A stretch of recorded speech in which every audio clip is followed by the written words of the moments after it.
The relief washed over me. Finally, I would have answers. I agreed, giving him the address to the house. As I hung up the phone, I couldn't help but feel a strange excitement building inside me. It felt like something was about to change, like I was starting to take back control of my own life. When Frank arrived, it was just as I remembered. His large frame filled the doorway, and he was dressed in a sharp suit that seemed out of place in my modest living room. But as soon as we sat down with cups of coffee, all the years seemed to melt away. We were two old friends, just like we used to be, talking about the good old days. After we exchanged news about our families and what had been happening in our lives, Frank leaned back in his chair and gave me a look. "So, Tinker Construction," he said, his voice suddenly turning serious. "Not a good topic, Aldrich. The company is on the verge of collapse." I nodded, though a knot tightened in my stomach. I'd suspected things were bad, but hearing it from someone like Frank, someone who knew the business like the back of his hand, made it real. "How bad is it?" I asked quietly. Frank sighed, rubbing his forehead. "It couldn't be worse." The company was doing well under Tinker Sr. Medium-sized, stable projects, good reputation. But when it passed to his son, Hubert, well, he tried to play bigger than he could. Took out loans, started taking on projects he couldn't handle, hired cheap contractors, and cut corners on materials. It was a disaster waiting to happen. I could feel the weight of his words. "And it all went down the drain," I muttered. "Exactly," Frank said, nodding. "First it was quality issues, then delays, and then lawsuits. In the past year, they've lost nearly all their major clients. They've got massive debts, unfinished projects everywhere, and a team of employees that's scattering like rats from a sinking ship." I rubbed my chin, processing the information. This was much worse than I had imagined. "Hubert is trying to sell the company, right?" I asked. Frank raised an eyebrow, clearly surprised I knew that. "How do you know?" "That? Just a hunch," I said, not wanting to explain how I knew. "But you're right. He's looking for a buyer, and he's doing it in secret, bypassing the board." "That's putting it mildly," Frank chuckled. "He's gambling everything now. He's so desperate, he's willing to take risks that could land him in court." I took a deep breath, the reality of the situation settling in. Hubert's financial ruin was the reason for everything. The sudden move to Brunswick, the constant tension, the way they had practically moved into my house. They were running from financial disaster. "What's the company worth now?" I asked, trying to focus on the numbers. Frank rattled off a number, and I whistled low. Even with the company's problems, the value was still significant. "Don't tell me you're thinking of buying it," Frank said, looking at me in disbelief. "Aldrich, that's crazy. The company's in a hole. It's going to be impossible to dig out of it." "What if I didn't buy the company?" I asked slowly, letting the thought take shape in my mind. "What if I just take control?" Frank stared at me, drumming his fingers on the table. "You don't need the whole company. If you can get a controlling interest, say 35 to 40%, that's all you need to make a real difference. Hubert owns 60%, but if you buy enough shares from the board members, you could have a say in everything." I thought for a moment. Frank was right. If I could just control a majority stake, I could turn things around. "I have my reasons, Frank," I said, my voice low but determined. "Let's just say it's personal." Frank studied me for a moment, then nodded. "I understand, but if you're serious about it, I can help. I know some people in the banking world, and I've got connections with a few investors who might be interested. I can't guarantee anything, but it's worth a shot." I felt a sense of gratitude wash over me. "Thank you, Frank. It means a lot to me." And just like that, I felt like I had taken the first step. The first real step toward regaining control of my life, my family, and maybe even Hubert's company. The future was still uncertain, but for the first time in a long while, I felt like I had a plan. He waved his hand. "Oh, come on. We're old friends. Besides, I was wondering what you were up to." He looked at his watch. "I got to go, but I'll contact the right people. Get the details on Tinker Construction's financial situation, the options. Give me a couple days." We shook hands and Frank left. I sat at the kitchen table thinking about the information and calculating my options. I had some savings, the result of selling our share of the small family business after Eleanor's death. Not millions, of course, but a substantial sum for a man who'd lived frugally all his life and saved for the future. Plus, the house, it could be used as collateral for a loan if necessary. But even all this would not be enough to buy a controlling stake in Tinker Construction. I needed partners, investors willing to take a risk with me. And I needed a strategy, not just to buy the stock, but to do it in such a way that Hubert wouldn't find out who was behind it until the very last moment. The next day, Frank called with news. "The situation is even more interesting than I thought," he said without preamble. "Hubert Tinker is negotiating with the Jennings Capital Investment Group. They're offering him a ridiculous sum for his stake in the company, practically bankruptcy, but with the possibility of getting out without being personally liable for the debts." "What about the board of directors?" I asked, out of the loop as I suspected. "Tinker operates in secret from them." But Frank paused for dramatic effect. "I've talked to a couple of board members through mutual acquaintances. They are extremely unhappy with Hubert. Believe he has ruined the company with his unprofessionalism.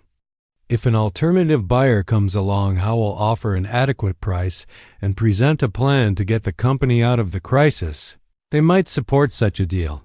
I felt my pulse quicken. It was a chance. "What are you suggesting?" "Creation investment." "Consortium," Frank answered without hesitation. "I'm ready to invest, and I have a couple offerings who could join, plus a bank loan against your house and other assets. We could outbid Jennings Capital and acquire Hubert's stake, and then with the board support, restructure the company." "And who would be in charge?" I asked doubtfully. "I'm 72, Frank. I'm not going back to active duty." "Don't worry about that," Frank grinned. "I've got a great crisis manager in mind. A young but experienced guy who specializes in getting construction companies out of difficult situations. He'll be the COO, and we'll be the shareholders who make the strategic decisions." The plan was beginning to take shape, but the key question remained. How do I make sure Hubert doesn't find out I'm behind this? Frank thought for a moment. You could use a shell company. Create an investment firm with a neutral name through which all negotiations and transactions would take place. Hubert will think he's selling his stake to anonymous investors, not to you personally. And only when the deal is finalized, he'll know who his new boss is. Frank finished with a smile that reminded me of our younger years when we planned particularly complex construction projects. The next days passed in feverish activity. I met with bankers, lawyers, potential investors, always away from home in Frank's offices or in neutral locations so as not to arouse the suspicions of Viola and Hubert. An investment company, Brunswick Ventures, was set up with Frank as the formal director and me as the hidden principal investor. We put together an offer slightly higher than Jennings Capital, but still favorable to us given the real value of the company's assets. Frank, through proxies, held preliminary talks with members of Tinker Construction's board of directors, gaining their support. They were prepared to block the Jennings Capital deal and support ours if Hubert did decide to bring the matter to the board. But the main bet was that Hubert, cornered by financial problems and fear of possible legal repercussions, would agree to our deal without attracting the attention of the board. He wanted to get rid of his sinking business quickly and quietly, and we were giving him that opportunity. The bank approved a loan against my house and savings. Frank and 3 other investors he brought in contributed their shares. The money was deposited into the Brunswick Ventures account, and we were ready to make a formal offer. The evening before the crucial day when our offer was to be sent to Hubert, I sat in my small room looking at Eleanor's picture. What would she say about my plan? Would she approve or think it too risky? I don't know. But I felt I was making the right choice. It wasn't just about avenging Hubert's humiliation. It was about self-respect, about regaining control of my life, and perhaps a chance to save the company that Hubert's father had founded and that Hubert himself had brought to the brink. The morning began with a phone call. I had just had time to pour myself my first cup of coffee when the shrill sound of an old telephone rang out. Viola and Hubert had already left for work, and the house was quiet. "Aldrich, it's Frank. Ready for the big day?" My friend's voice sounded cheerful with a note of excitement I hadn't heard in years. The enthusiasm was contagious. "Ready as I've ever been," I replied, surprised at my own determination. "Good. I just talked to our lawyer. All the documents are ready. The money is in the accounts. All that's left is to send a formal proposal to Tinker and wait for his reaction." I took a sip of coffee, feeling my pulse quicken. Decades of work had taught me to keep my cool in stressful situations, but now I was as nervous as a young man on a first date. "Do you think he'll go for it?" Frank hummed, almost certain. According to Miss Sources, Jennings Capital lowered their offer at the last minute, citing additional risks and Tinker's on a deadline with creditors closing in. Our offer now looks like a lifeline for a drowning man. After a short discussion of the details, we agreed to meet at the office of the law firm Morrison and Partners at 2:00 in the afternoon. All members of our small consortium were to be there to officially confirm the terms of the deal and sign the necessary documents. I hung up the phone and looked out the window. The spring sun was flooding the garden with golden light, and the apple trees were swelling with buds promising blossoms. The world seemed to approve of my decision, offering a new beginning. Before I left the house, I opened the metal safe hidden in the wall closet of my small room. The most important documents were kept there. Eleanor's marriage certificate, her death certificate, my passport, insurance policies, and bank statements. After selling our share of the family stair and railing business, I had a decent amount of money left over. I put most of it on deposit, as Eleanor had advised, for a rainy day. The money had been lying untouched for several years, gradually growing with interest. Now it was time to use it. I pulled out the last statement, scrutinized the amount, together with the loan the bank had approved against the house. It should have been enough for my share off the deal. Frank and the other investors he brought in would contribute the rest.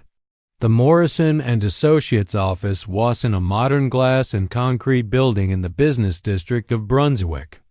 I was a little nervous entering the cool lobby. I hadn't been in a place like this in a long time. My work clothes for most of my life consisted of jeans, a flannel shirt, and heavy boots. Today, I wore the only suit I'd bought for Eleanor's funeral. Dark blue, a little baggy, but presentable enough. The secretary ushered me into the spacious meeting room where the rest of the meeting was already assembled. Frank, in an expensive needle-line suit, was chatting animatedly with a thin man with glasses. Our lawyer, Geoffrey Morrison. In the corner sat 3 other men of varying ages, the investors Frank had attracted. "There's our main investor," Frank exclaimed when he saw me. "Meet Aldrich Poundstone, a legend in the Brunswick construction business." I shook the outstretched hands in embarrassment, feeling a little out of place among these men in expensive suits. With confident manners, but they treated me with respect. Especially when Frank spoke briefly about my experience in construction. "Mr. Poundstone," Morrison said to me, "all the documents have been prepared as we agreed. You are contributing 30% of the total deal, and the rest will be split among the other investors. Officially, the buyer is Brunswick Ventures in which you are the largest shareholder, but you don't appear in the public records." I nodded. It was the structure of the deal that kept me anonymous until the right time. "What about the board of directors of Tinker Construction?" I asked. "Would they support our deal?" "We've had preliminary talks," replied one of the investors, who introduced himself as Daniel Brooks. "Most of the board members say are in favor of the ownership change. They realize that Hubert Tinker has brought the company to a dead end. The only condition is that the key employees keep their jobs and continue their current projects." "That's reasonable," he agreed. "We're not planning layoffs or radical changes at first. First, we need to stabilize the situation, deal with debts, regain the trust of clients and contractors." Everyone nodded, and we went over the details. Morrison laid out the multi-page contracts on the table, explaining each clause. I listened attentively, asking questions, making revisions. Decades of working as a foreman had taught me to read contracts and spot the pitfalls. After 2 hours of discussion and adjustments, the documents were ready to be signed. I took out my checkbook and wrote a check for an amount that seemed astronomical to me yesterday. Now I felt a strange calmness, as if this money had always been intended for this very purpose.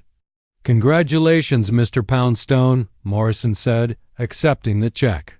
"You have just taken the first step toward acquiring a controlling interest in Tinker Construction." "The first, but not the last," I said. "We still have to get Hubert's approval." "Oh, I'll take care of that." Frank smiled. "I'll send him a formal proposal today on behalf of Brunswick Ventures. We'll see how quickly he responds." It turned out to be very quick. The very next day, Frank called me with the news. Tinker had taken the bait. He excited Lyons, his lawyer, had contacted Morrison and said they were interested in principle in the offer, but wanted to discuss some details. That's standard wording for yes, we're in, but we'll try to negotiate better terms. What's next? I asked, feeling my heart start to beat faster. Morrison had set up a meeting for tomorrow at 11 o'clock in the morning at their office. Tinker's lawyers will be there, possibly himself. We'll have Morrison, myself, and a couple of other investors. You'd better not show your face so you don't spook. The game, he agreed, though part of me longed to see Hubert's face when he realized he'd walked into a trap. But the time for it hadn't come yet. The waiting was excruciating. I couldn't find a place to be, wandering aimlessly around the house, trying to read, but unable to concentrate. Viola and Hubert, returning from work, didn't notice my condition. They were too busy with their own problems. Hubert looked tense, often answering the phone, going into the other room. Viola cast anxious glances at him, but did not ask questions. In my presence. Finally, toward evening the next day, the long-awaited call came. "We have a deal," Frank announced triumphantly. "Tinker has agreed to all our terms. He is desperate for money and wants to close the deal as soon as possible." What did he look like? I couldn't resist asking. Like a man who had just avoided bankruptcy, Frank grinned, relieved, but wary. He'd asked it several times who was behind Brunswick Ventures, but Morrison had evasively replied that it was a group of local investors interested in growing the construction business in the region. Technically, that's true. When's the signing? The day after tomorrow, 10 a.m. All the documents are already being prepared. Once it's signed, the money will be transferred to Tinker's account and the deal will be closed. You'll officially become the largest shareholder in Tinker Construction. And when he finds out who his new boss is, that was the key moment for me. Frank was silent for a moment, pondering the answer. There are options. You can tell him as soon as he signs. You could wait. A few days until the money was transferred and the deal was fully finalized. Or we could make a dramatic disclosure at the first board meeting with the new shareholders, which was scheduled for next week. I pondered which option to choose. Part of me wanted the immediate gratification of seeing the shock on Hubert's face when he realized he'd sold the company to a man he thought was a worthless old man. But the other part, the more rational part, realized it was better to wait until the deal was fully finalized. Let's wait until after the board meeting, I decided. Let the money be transferred first and the documents be finalized. I don't want to risk the deal because of personal emotions. That's a wise decision, Frank approved. I thought you'd choose this option. It's not for nothing that you and I spent so many years building houses. We learned patience. I spent the day signing papers on pins and needles. Frank promised to call me as soon as the ceremony was over, but the time dragged agonizingly slow. I tried to do the usual things. I made breakfast for Viola and Hubert, cleaned the house, trimmed the hedges in the garden, but my thoughts kept returning to what was happening at the law firm's office. Finally, around noon, the bell rang. It's all signed, Frank announced without preamble. Tinker had put his signature on all the documents. The money would be transferred within 24 hours, and the deal would be official like list. I closed my eyes, reliving the moment of triumph. It had happened. Aldrich Poundstone, the man Hubert thought was only fit to mop floors, was his boss. How was he behaving? I asked, picturing Hubert's smug face as he signed the papers. Nervous, but he treated it to show it, Frank answered. I reread the contract several times, asking questions of the lawyers, but when it came to signing, he didn't hesitate for a second. You can see that he really needs the money. What about his position in the company? According to the terms of the contract, he will remain general director for another 3 months, a transitional period. Then the board of directors will decide whether to extend his contract or not. Given that we now control the board, Frank was meaningfully silent. I understand. I nodded, though I couldn't see him. Then I have 3 months to decide his fate. Exactly.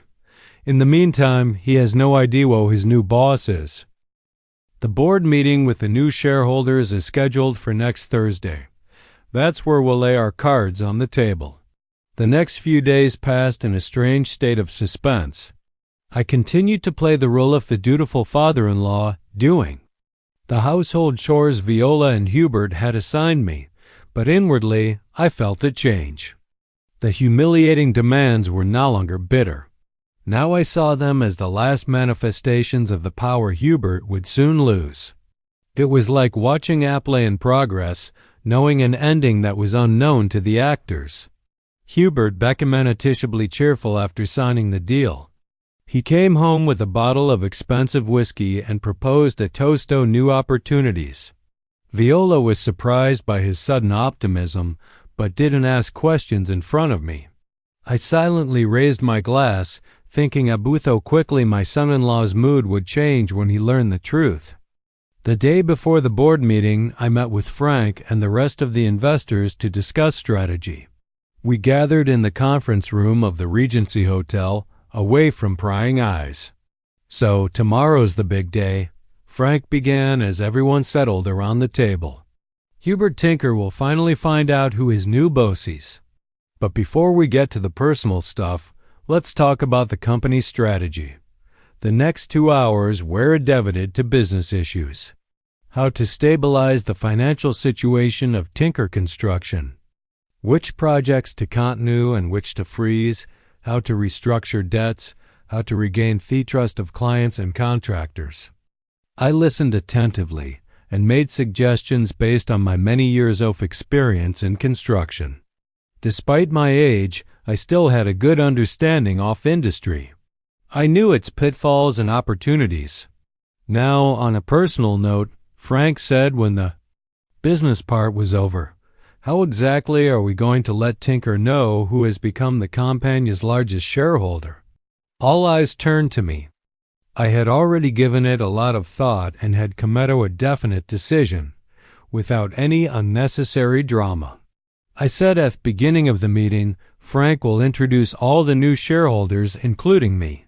Let Hubert realize the situation. I'm not going to make a scene or publicly humiliate him the way he humiliated me.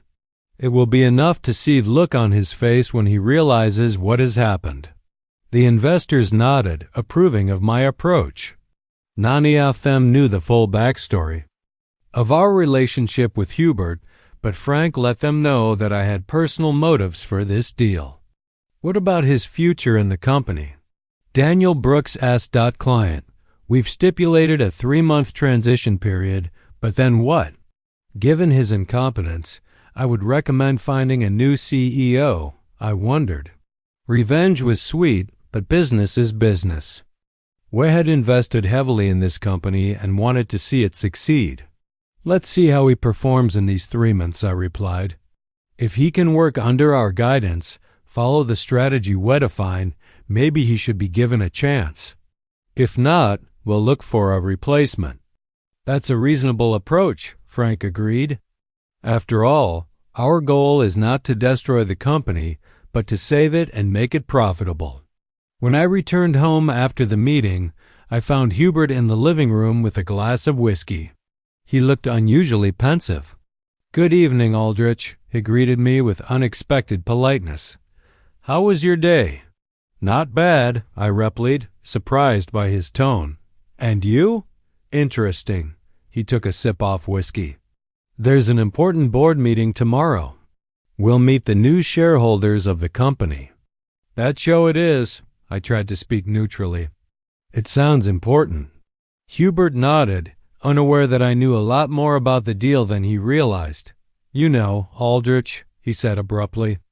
I may have been a little too harsh with you lately. Work stress, but things are going to get better now. I have new opportunities, new perspectives. I could hardly contain a chuckle. If only he knew what prospects awaited him tomorrow. Good for you, Hubert, I said sincerely, and it was true. I was glad to be able to teach him a lesson in respect at last. That night, I couldn't sleep for a long time. My thoughts revolved around the day ahead, around the entire journey that had brought me to this moment, from humiliation to victory, from powerlessness to control. But there was also sadness. Sadness. That my own daughter had become a stranger, that she had chosen her husband's side over her father's. Perhaps tomorrow would also be a turning point in my relationship with Viola. In the morning, I dressed especially carefully, the suit I wore only for important meetings, a fresh shirt, polished shoes.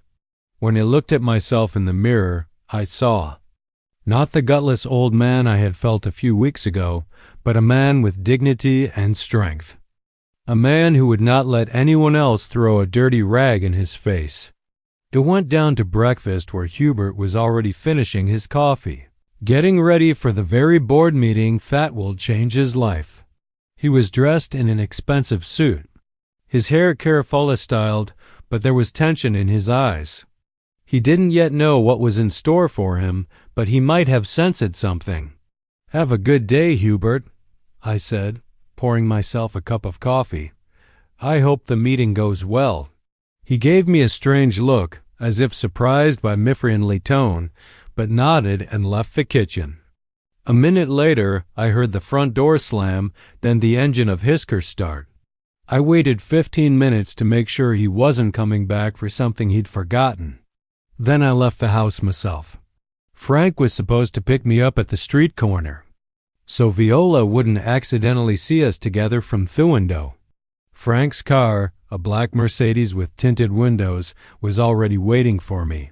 I sat in the front seat, feeling the adrenaline rush through my veins. Ready for the big exit? Frank asked with a smile. More than ever?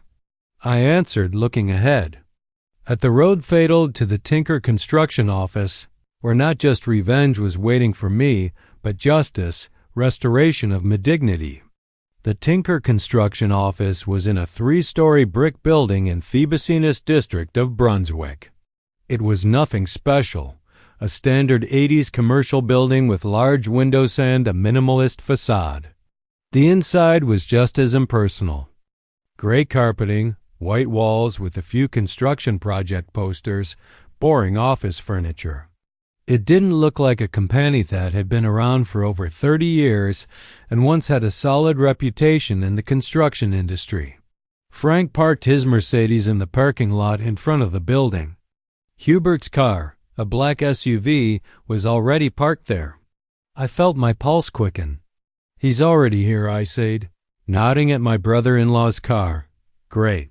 Frank looked at his watch. "We have 20 minutes before the meeting starts. The other investors should be here any minute." We got out of the car and headed toward the entrance. I walked slowly, trying to look confident, even though I was trembling with excitement inside. I'd imagined many times over the past few days how I'd enter the conference room, how I'd see Hubert's face when he realized what had happened. But reality is always different from fantasy. We were greeted in the lobby by a young receptionist who smiled politely at Frankie. Had been here before during the negotiations. Mr. Abbott. "Hello. The meeting is in the conference room on the second floor. Mr. Tinker's waiting." "Thank you, Emily." Frank nodded. "And this is Mr. Poundstone, one of the new shareholders of the company." The girl gave me a polite but slightly surprised look. She probably didn't expect to see an elderly man among the investors. Or maybe she noticed my resemblance to Viola, who sometimes came to her husband's office. "Nice to meet you, Mr. Poundstone," she said with a professional smile. "Let me show you out." We went up to the second floor.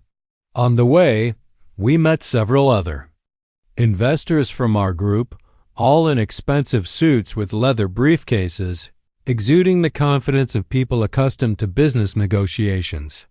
They greeted me with nods and handshakes as if I were an equal. The conference room was a large room with a long dark wood table and leather chairs. On the walls hung pictures of completed Tinker construction projects, office buildings, apartment complexes, shopping centers. As a builder, it was obvious to me that most of these projects had been built under Tinker Sr. before Hubert took over the company. Hubert was standing at the window talking to two male board members. He looked tense, but tried to keep a confident demeanor. When he heard the door open, he turned around and his gaze slid over the entrance. When he saw Frank, he nodded. They'd already met in the negotiations. Then his gaze shifted to me, and for a moment there was a look of bewilderment in his eyes. "Aldrich," his voice sounded confused. "What are you doing here?" Before I could answer, Frank stepped forward. "Mr. Tinker, let me introduce you to one of Brunswick Ventures' key investors, the new largest shareholder in your company, Mr. Aldrich Poundstone." Silence hung in the room. Hubert looked at me as if he had seen a ghost. His face slowly changed from bewilderment to realization, then shock, and finally horror. It's impossible," he said. You can't be an investor who bought a controlling interest in your company." I finished the sentence for him, feeling strangely calm. I very much can be Hubert, and I already am. Hubert looked from me to Frank, then to the other investors, as if looking for a rebuttal, a hint that this was a joke. But all Pfeffises remained serious. "This is absurd." His voice sounded horsero. "You don't save that kind of money. You're a pensioner. You, a man who has worked and saved all his life," I replied calmly. "I also have friends who believe in my experience and business acumen. We formed an investment consortium specially to buy your company, Hubert." One of the board members, an older man with gray hair, cleared his throat. "I think we should start the meeting, gentlemen," he said, pointing to his watch. "We have a full agenda." We settled around the table. I took a seat across from Hubert, who still looked shaken. His hands trembled slightly as he opened a folder of documents. The chairman of the board, the same gay-haired man, began the meeting with the formalities of welcoming us, approving the agenda, and introducing the new shareholders. Hubert sat on pins and needles, casting me glances of confusion, anger, and fear. Then the discussion of the company's financial situation began. The numbers were disappointing. Debts, missed deadlines on projects, disgruntled clients, lawsuits from contractors. Hubert tried to explain the situation with temporary difficulties and unfavorable market conditions, but his argument sounded unconvincing. Mr. Tinker, I intervened when he finished his explanation. Let's call things by their proper names. The company is on the verge of bankruptcy, not because off-market conditions, but because of incompetent management. You took on projects you couldn't pull off, hired cheap contractors, saved money on materials, promised unrealistic deadlines to customers. The result is consistent. Hubert turned black. You have no right to say that. You don't understand anything about the modern construction business. You're just an old man who has worked in construction for 40 years, I interrupted him calmly. Who managed the construction of half the buildings in downtown Brunswick. Who knows the industry inside out, not from business school textbooks. The board members and other investors watched our verbal altercation intently. I felt their support. They already knew about my experience and reputation in the construction industry. I have a business school degree, Hubert parried, trying to maintain his dignity. I studied modern management, marketing, finance, but not construction, I said. Not how to pour foundations, how to calculate loads, how to assess the quality of materials, not what makes a construction company successful. Hubert opened his mouth to object, but Chairman interrupted us. Gentlemen, let's get back to the agenda. We are neither to argue, but to discuss the future of the company. I nodded, recognizing his point. Revenge was sweet, but business is business. We had invested heavily in this company and wanted to see it succeed.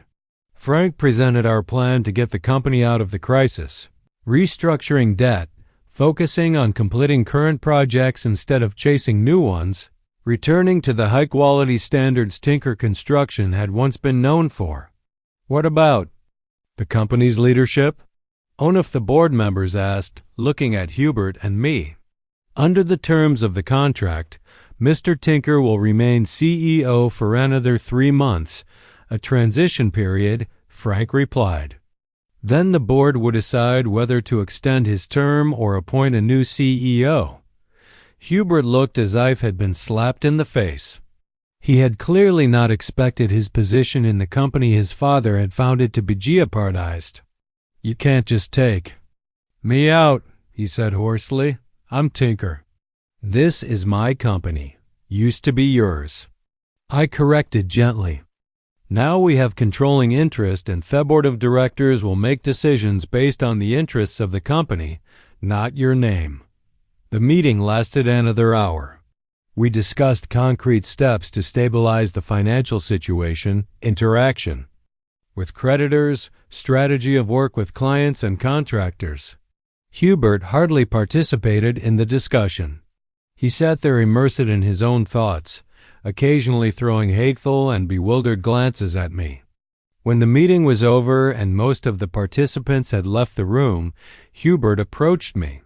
His face was pale but determined. Why did you do it? He asked quietly. Was it to get back at me? Because of that stupid rag story, I said, my voice cold as I stared Hubert straight in the eye, my gaze unwavering. Hubert's face twisted in anger, but I wasn't finished. Not just because of the rag, Hubert. Not just that. It's everything. All the days you treated me like a servant in my own house. The way you spoke about me to Viola like I was some invisible thing, like I didn't matter. Your arrogance. Your contempt. But what really breaks me is that I watched you destroy the company your father spent decades building. That company deserves a leader who has the sense and integrity to keep it alive. Not someone who would ruin everything for his own pride and ego. And worst of all, Hubert, you ruined my life. I saw his lips curl into a thin line, his fists clenching, his body shaking with frustration. Do you understand that? He spat, his voice almost venomous. I shook my head slowly, the words heavy in my chest. "No, Hubert," I said softly, but with absolute clarity. "I saved your company from the brink of bankruptcy. I gave you the chance to fix your mistakes, to right the wrongs. And I taught you a lesson you should have learned a long time ago, Treat. People with respect, no matter their age, no matter their position. You never know when the person you look down on might turn out to be the one who saves you or, in your case, your boss." Hubert stood there, his fists clenched so tightly that his knuckles were white, but he didn't say anything. Maybe for the first time in his life, he realized that just because he believed he was superior, it didn't mean he could always get what he wanted. That not everyone could be manipulated with a few sharp words and a bossy attitude. "What are you going to do now?" Hubert asked, his voice tense, almost pleading. "Are you going to fire me? Kick me out of the house?" I leaned back, taking a deep breath, and let the silence fill the room for a moment. "Revenge is sweet, Hubert," I said, my tone calm but firm. "But that's not my goal here. That's up to you. The next 3 months will determine whether or not you can learn and change. If you can put your ego aside and work for the good of the company, and not just for your own selfish desires, then you'll have a future at Tinker Construction. If you can't, we'll find someone more capable to lead it." I paused, letting those words sink in before I added, "As for the house, that's a different matter. The house is mine, Hubert, and it will stay mine. But I'm not going to throw you and Viola out onto the streets. You'll be allowed to stay here until you find your own place, but on one condition: respect. Respect for me and respect for this house." I could see the gears turning in Hubert's mind as he digested everything I had said. There was silence, thick and uncomfortable, as he weighed his options. Finally, after what seemed like an eternity, he nodded slowly. It wasn't an agreement. Not by any means, but it was an acknowledgement of a new reality. A reality that had shifted in a way he had never expected. "Does Viola know?" Hubert asked, his voice barely above a whisper, as if he didn't really want to know the answer. "No," I replied. "But she will tonight. I'm going to tell her myself." With that, I left the conference room, leaving Hubert alone with his thoughts. Frank, who had been waiting for me outside, gave me a small, knowing smile. "How'd it go?" Frank asked, his voice casual but his eyes searching mine for an answer. "Did you get the satisfaction you were hoping for?" I let out a breath I didn't realize I was holding. "More than I expected," I admitted, surprised by the sense of calm that had settled over me. "But that's just the beginning. Now we need to really save the company." Frank's smile widened. "With your experience and our resources, I'm sure we can pull this off," he said confidently. "And what about Hubert?" I asked. "We'll give him a chance," I said, a slight edge to my voice. "If he can learn to put his ego aside and work for the company his father built, then he can stay. If not, we'll find someone else who can do the job." On the drive home, my thoughts turned to Viola. What would she say? Would she take Hubert's side as she had before, or would she finally see the situation from my perspective? I didn't know. But I was ready for whatever might come. Viola got home from work around 6 in the evening. Hubert hadn't arrived yet, and I could tell he was hesitant, probably dreading the conversation that was coming. I waited for my daughter in the living room, sitting in my old armchair with a cup of tea in my hand, feeling strangely calm despite the tension in the air. "Daddy," Viola said, stepping into the room and looking at me in surprise. "You're not in the kitchen?" "No, Viola," I replied, my voice steady. "I didn't cook dinner tonight. We need to talk." She frowned, sensing the gravity of the moment. She took off her coat, placed her bag aside, and sat down on the sofa opposite me. "What's wrong? Where's Hubert?" I shrugged. "Still at the office, I suppose. Or maybe at the bar," I said lightly, though I could hear the undertone of something more serious. He's had a rough day." "Why?" Viola asked, her voice full of concern. "Because he found out today that I've become the largest shareholder in his company," I said simply. Viola blinked in confusion. "What? What are you talking about, Daddy? Is this some kind of joke?" "No, daughter, it's not a joke." I set my cup down and stepped closer to her.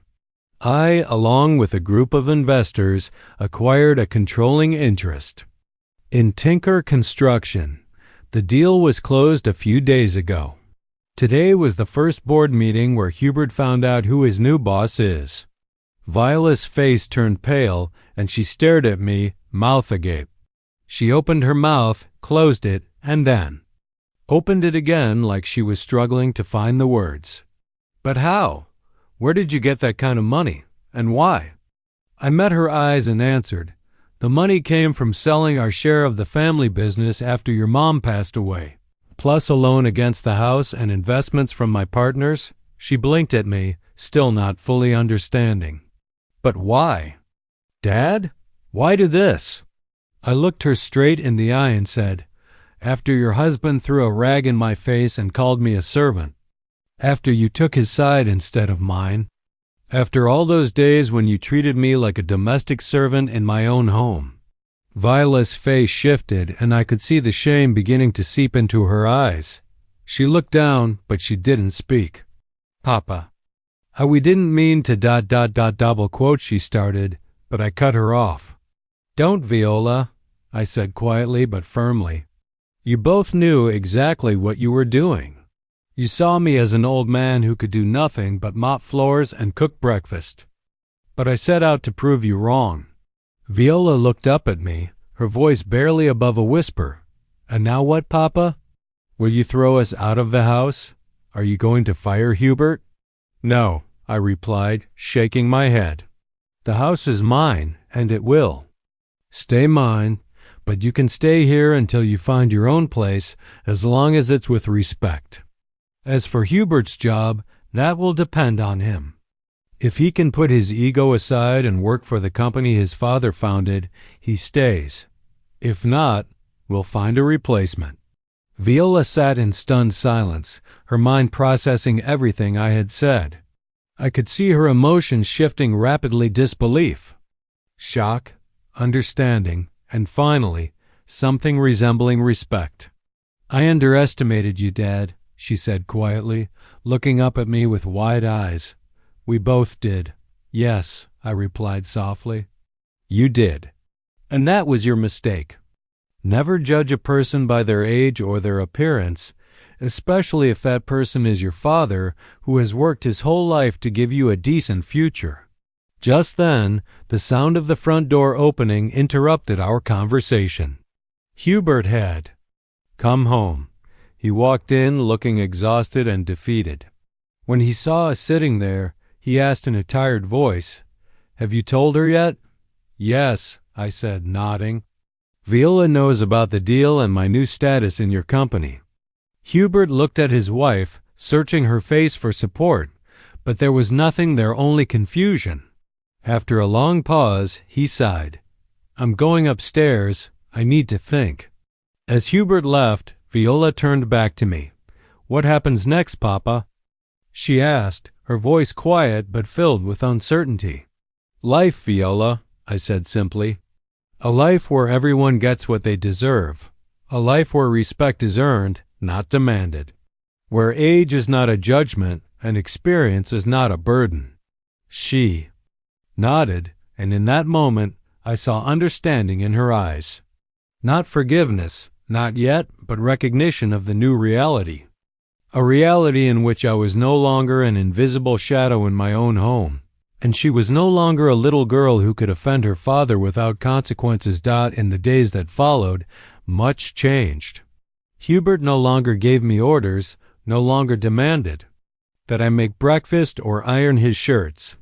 He was distant but polite, like a man who couldn't quite believe what had happened. Viola, on the other hand, became more attentive.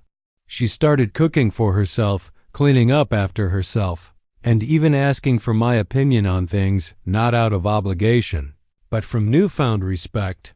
I began regularly visiting the Tinker Construction office, attending board meetings, and meeting with clients. My years of experience and reputation in the construction industry helped stabilize the company. Gradually, the financial situation improved, and some troubled projects were completed with minimal losses. Hubert worked hard, and though he still struggled to adapt, he began to follow the board's advice and listen to experienced employees.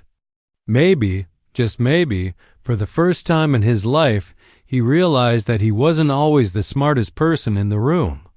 We never became close, never developed a friendship, but we found a way to coexist business partners bound by family ties. And for me, that was enough. I had regained my self-respect. I no longer felt like a useless old man. I was Aldrich Poundstone again, the man who had built half the buildings in Brunswick, who had lived a decent life and earned the respect of those around him, and it all began with a dirty rag thrown in my face. Who would have thought that humiliation could be the beginning of a new chapter in life? That at 72, life could offer fresh starts, new possibilities, and new meaning? As I once told Hubert, you never know who will turn out to be your savior or your boss. It's never too late to remind those who have forgotten the value of simple human respect.